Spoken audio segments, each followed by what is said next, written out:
I was able to find a load in Salt Lake. It ain't good though. It might bankrupt me.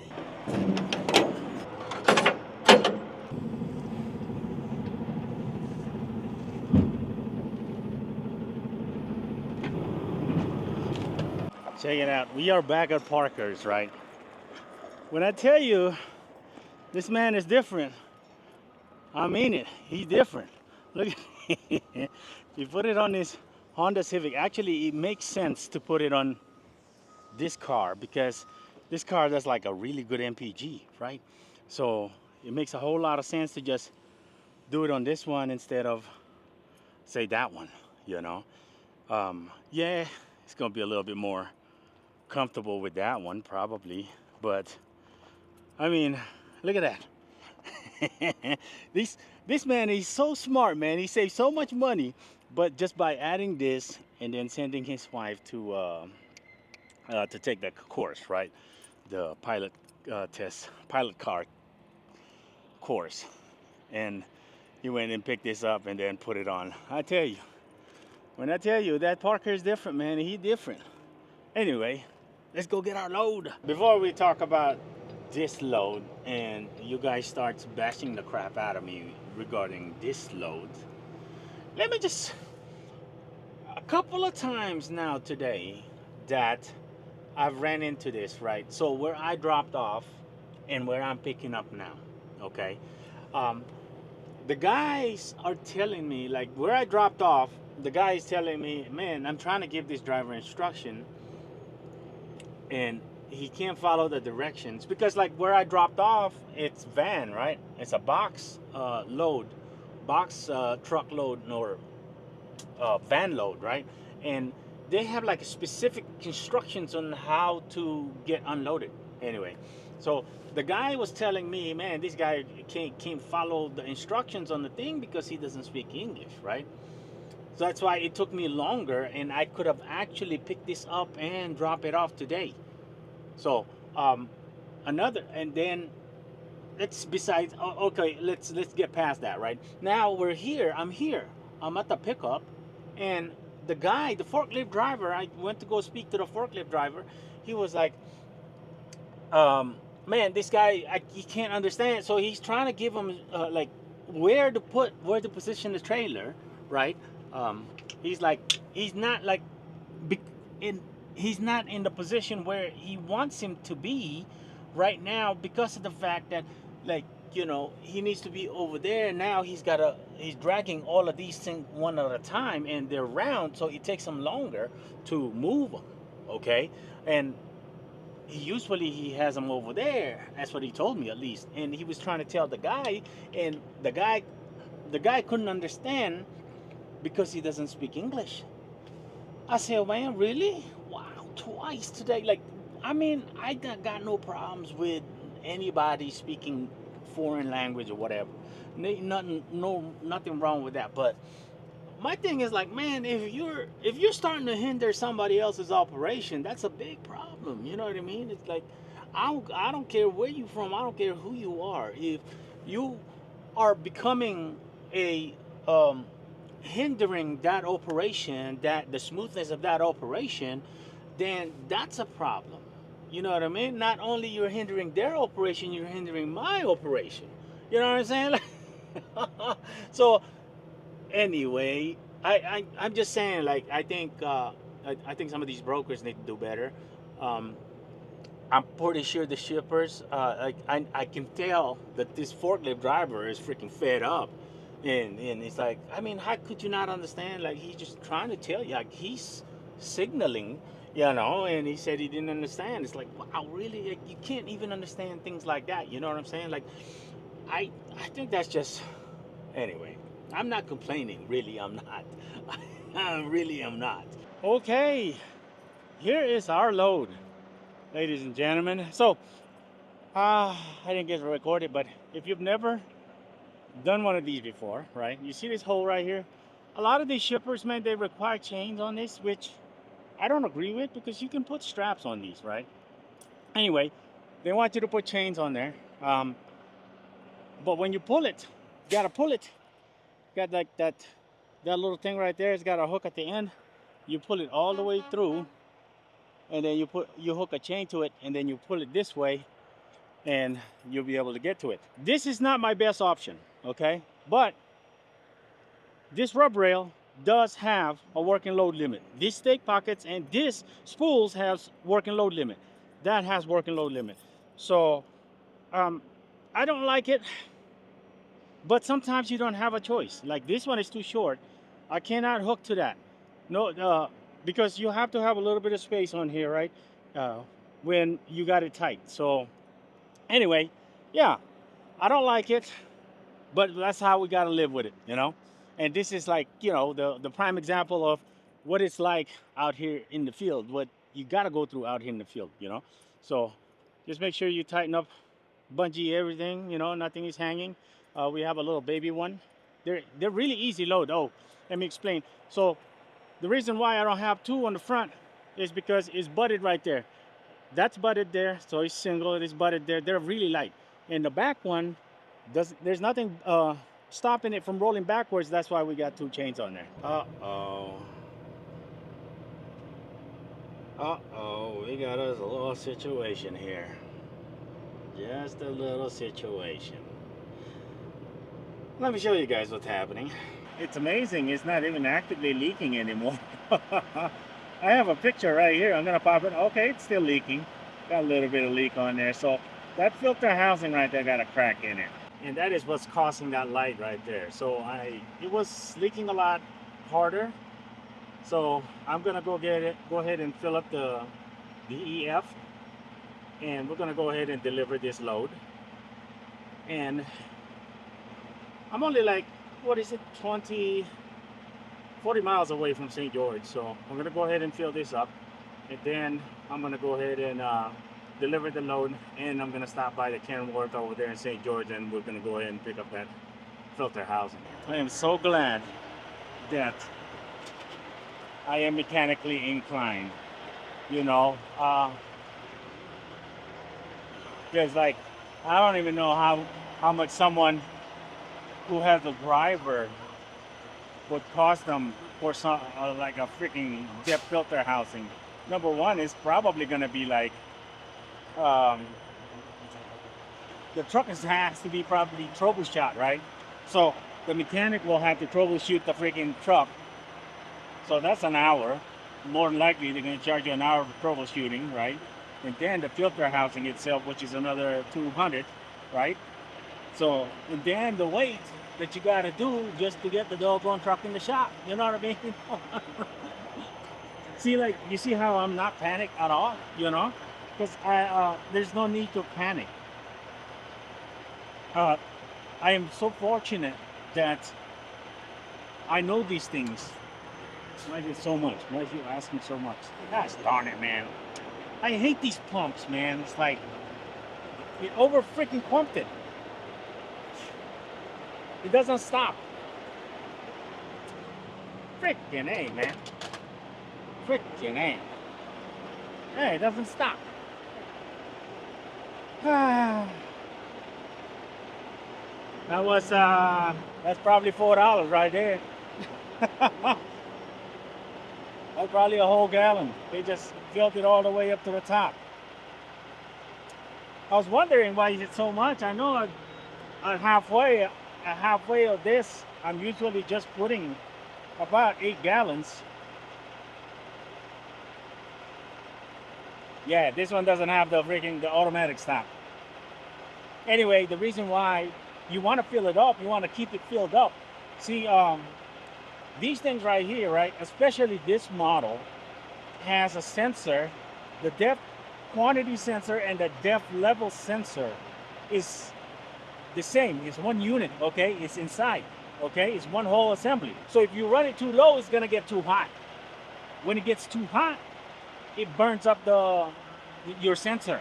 And that sensor is about $400. Also, like, you see that right there, that D rate? That's not gonna clear. Even when you fix that, it's still going to take a little bit for it to clear, for the system to know that, hey, there's no more problem, whatnot. So I'm going to clear it. But a lot of times, you're probably not even going to clear it. That's why you need something like this. That's why when PDI came out with this, right? Or when they started putting a forced regen on this system, that was one of the best decisions they've ever made, because now this thing is an actual good asset, and it's able to do a forced regen, and then you can clear the codes. Check it out. I made it to my delivery. I wish I had a video of it, but barely clear a little bit of this onto this freaking building. On the BOL, it does say, or on the Raycon, it does say tight driveway. Look at this. This is my track right here. Right here. It was right here. Freaking A, man. If my front drive was still here, I don't think I could have made it, because I was literally right here. Like, my freaking nose was right here. I didn't think I was gonna make it. My goodness, that was tight, man. Like, this needs to be another 4 or 5 foot that way, or I don't know, maybe that fence, a little bit more room. That thing is tight. If you had a spread, ain't no shot you're gonna make it, man. If my spread was out, ain't no shot I was gonna make it. No shot. Wow. The guy I spoke to yesterday, right? He was like, it's a little bit tight over the driveway. Some drivers will just back out as soon as they get unloaded or whatever. But he didn't tell me it was gonna be like that. Well, there you go. We found the filter. It's just crazy how it looks like it's leaking from right here. Hard to tell. But we got it. $140 later. There it is. I don't got a lot of time, so we gotta install this. I don't know if I'm gonna take the video, but I gotta get it on. So before I get this thing going, right, I'd just like to say how incredibly lucky I am to. So I started, remember a couple of videos ago, I was like, man, this truck is a mess. I got all kinds of stuff here, right? And I've been trying to get stuff out. And I'm so lucky that the time that I take the stuff out is the time that this thing is gonna break down on me, and I don't have everything I need to be able to easily remove this thing. That's just my luck, So we're using adjustable. Just got to take it easy. Come on.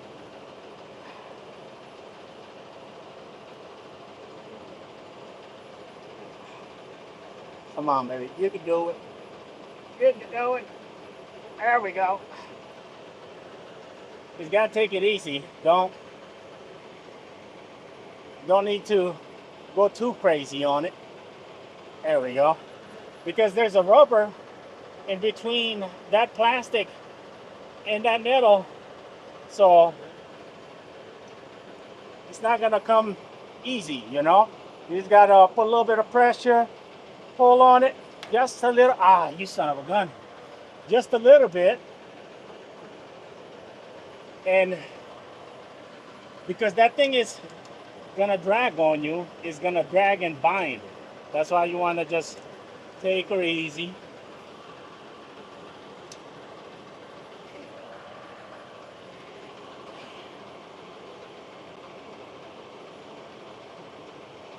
There we go. Just easy. All right. Because you're gonna be in trouble when you break that off and you can't get a grip on it,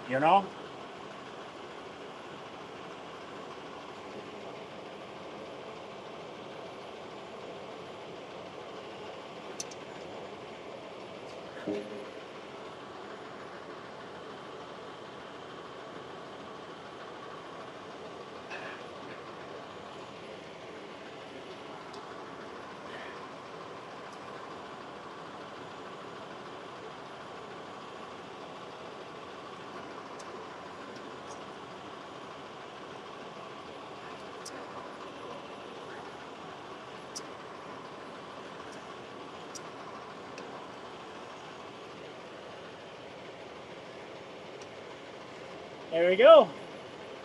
She's coming.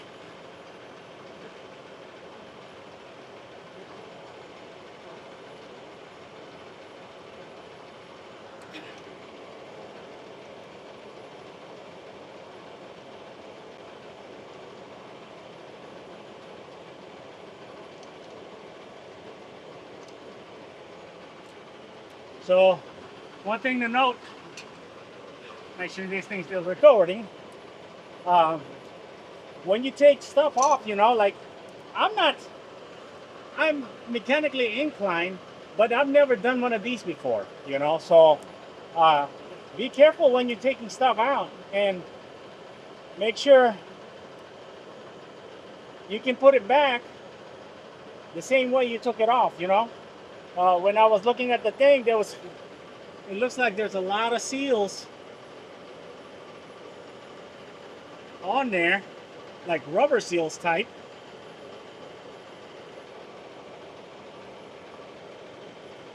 So just make sure you put it back the same way. So it looks like it's gonna go down. So it looks like the rubber seal that comes with the new one goes down in there. Freaking, this guy next to us is regenning. Okay, so the rubber goes in there, filter goes in, easy peasy. You gotta remember there's a little O-ring right here. This O-ring is actually bigger than this one that I have now, the new one. So, oh no, it's the same size, my mistake. At least we get a new filter out of this whole deal, right? Looks like this filter just pops on there. There we go. And when you're taking stuff out, right, make sure you're inspecting that doggone thing, man. Like where this O-ring is gonna go into, As a matter of fact, I gotta put lubrication on there. It does. The kit comes with a lubrication.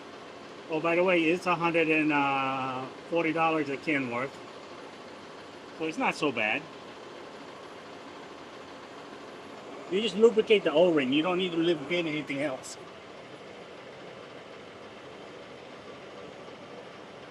There we go. Pops in.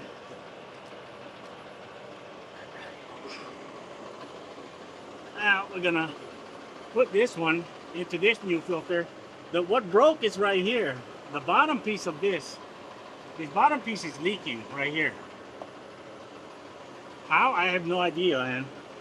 We gotta make sure we're putting it in there clean, So it goes in.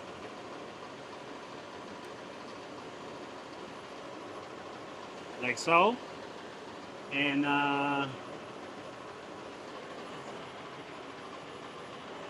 oh, okay, I see it now.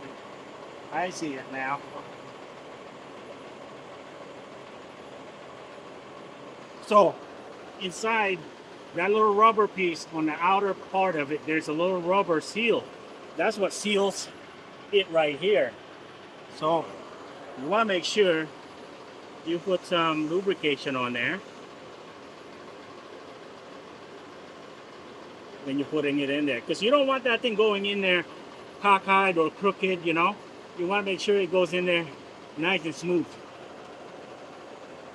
And I think that's it. You don't gotta go crazy, but at the same time, you don't gotta take it too easy. All right. I'm gonna go ahead and clean that up too.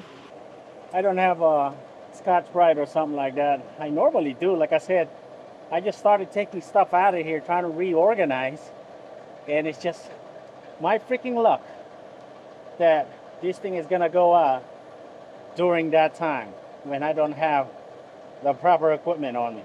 Take a look at that. That thing was eaten up. I imagine it wasn't sitting on there properly, man, to begin with. So luckily these systems are not so sensitive like the system when they were first introduced, like the 20, 20, 10, the EPA 10, they, they're so sensitive that small little issue gives you a problem. That's why I was having a lot of problem with that, oh, where the heck did it, oh, there you go, with that 2014 Freightliner. Because, you know, they were still trying to figure it out, you know what I mean? The depth was still fairly new. So here in the EPA 17, it's actually, they're actually a lot more friendlier. So we got her cleaned up pretty good. Not where I want it because I don't have a scratch bright or some type, but it's pretty good. With this, you don't gotta go crazy tightening that up. You know, you just gotta put it in, right? A lot of times they'll have some type of instruction, but with that rubber seal and that other rubber seal, it's got two forms of seal. So you really just gotta tighten her up, like hand tight. Put the cover back on, and she should be good to go. And then we gotta do a regen. Look at this, in 80 miles. So I found the leak this morning, right, when I was doing my pre-trip. But in 80 miles, look what it's doing. I think it started leaking is because of the weather change, you know.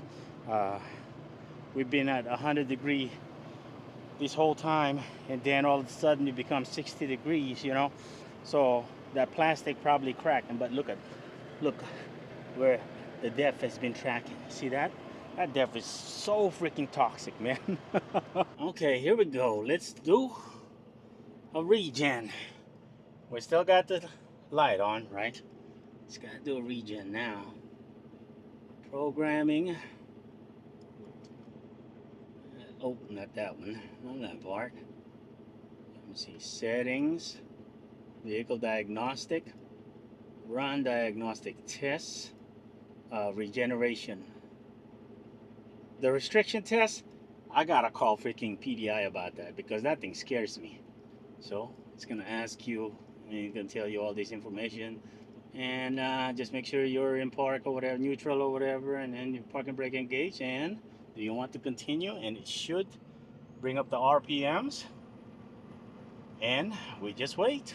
Whenever you're doing regen with the PDI, it's always 1 hour. You know, no matter what, it's always 1 hour. Look how much fuel you used on a when you're regenning. It's crazy, huh? Normally, on average, that'll be one gallon per hour. Right now, it's 4.7 per hour. It's injecting a lot of fuel in there, right? And just so it'll burn or it'll make it hotter. And another thing I think that they're missing out, or PDI is missing here, is to be able to see the gauges where you know what I mean, the gauges, instead of I'm at this screen, I can't go nowhere else except to just be on this screen. You know, if I press stop right now, it's gonna stop the regenning, but I like to be able to see the screen where I can see my gauges, like my DPF pressure, my DPF freaking temperature, my SCR, and all of these other things, because that'll I'll be able to watch that and see if any abnormal things come up, you know. So, but anyway, I'm gonna go ahead and stop the regen here because we gotta get going, get back to Vegas. I know she's good to go now. I'm 100% confident that ain't nothing else gonna go on with this. I mean, something else. If a code comes up, it's something else. It's not what it is now, you know. So we should be good to go. But I'm gonna go ahead and stop it just so because we gotta get going. There it is. And look where the idle would go. See, this is the gauges I'm talking about, right? This is the gauges I'm watching. See, when you're doing regen, it raises up your temperature in there because it's pushing a lot of diesel in there, right? So it raises up your temperature, so it's baking them essentially. You know, that's the idea. But we got to get going. Hopefully, I can catch some of that and maybe it'll regen on the road. Yes, we made it home. There she is, and she is empty. And she's running good, running real good. Oh, I did have to do a full regen because the stinking computer wasn't smart enough to clear the codes completely. You know, it kept them in the memory, and they kept on disturbing me the whole time. So I said, you know what? Let me do a full regen and do a clear the codes with the PDI, and I did that, and running like a charm now. Look how toxic that stuff is. Just it leaves white stuff everywhere, man. Look at this. Look at this. It's everywhere. Look at that. That builds up really fast, man. It's insane. But I did lose, I'd say probably about 8 gallons that whole time, for that 100 miles. I'd say maybe more, maybe about 10 gallons, yeah. And it even made it all the way down here. Look at that. Look at that chamber, brake chamber. Look at that torque rod, right? Look at this freaking tires. It made it all the way back here. It's crazy. It's crazy. There it is. Why did I say this load might bankrupt me? Because that load, guess what? It paid $2 a mile. $7.50 on 380 miles or something like that. So it's less than $2 a mile. But you know what? It's good. Because it made up for the fact that we did, it was partial, right? It wasn't that bad, right? But it made up for the fact that we went up there for almost $5 a mile and coming back down for almost $2 a mile. You know what? I will take that any day. Hey, listen, if if you're in the Vegas area and you're looking for some good coffee, man, Finn Smith, they're out of I don't know if this is in focus, but Finn Smith, they're on Jones and Warm Springs. Boy, I tell you, Vegas, they only have one location and there's always freaking line. But this is Vietnamese coffee that I got. It's traditional. Man, this stuff hits different, boy, I tell you. If you're keeping track, that puts us at over $3 a mile on all miles. Ran just almost 900 miles in 3 days, 2.5 days. So got a little bit of a boo-boo down the road. That's why it got delayed a little bit, but other than that, everything went smooth, right? And hopefully we can keep doing that. You know what I mean? Keep doing that, and that'll allow me to keep the authority open. Just being minimum on the road. You know what I mean? Being on the road at such a minimum pace. At least I'm not out on the road like what I mean, weeks at a time and freaking not grossing where I need it to be. Even though our gross is what 20. What is that? 26. Hold on, 2650. 2650. Yeah. So it's 19 plus 750 is 2650. So gross 2650 in 2.5 days. That's okay. And we're just sitting at the house now and waiting to see if we can grab another nice load. So we will see y'all in the next video.